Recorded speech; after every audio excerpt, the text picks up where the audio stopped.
Hinikayat po ni Pangulong Bongbong Marcos sa mga magulang at guardians na pabakunahan po mga bata laban sa mga sakit tulad po ng pertussis, polio at measles.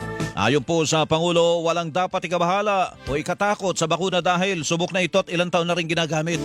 Ayan, kayong mga magulang naman ay sipag-sipagan na. Ha? Ay kayo'y humanap ng panahon para sa inyong mga anak sa kalusugan nila at magpunta na sa pinakamalapit na health center. Yung bakunahan naman dun sa mga eskwelahan, meron din naman. Kasalukuyan na pong umaarangkada ang libreng vaccination program ng pamahalaan at prioridad ng mga sanggol. Ayan, wag yung basta mag-aanak patas papabayaan nyo. Bandang huli niyan, pag lumaki ang inyong mga anak na may karamdaman, masisi pa kayo. Dahil hindi nyo inasikaso at inalagaan ng mabuti ang inyong mga anak. Yan, kasama sa pag-aalaga yung pagpunta sa mga health center. Bakunahan ng mga anak. Lahat yan natatanggap nila.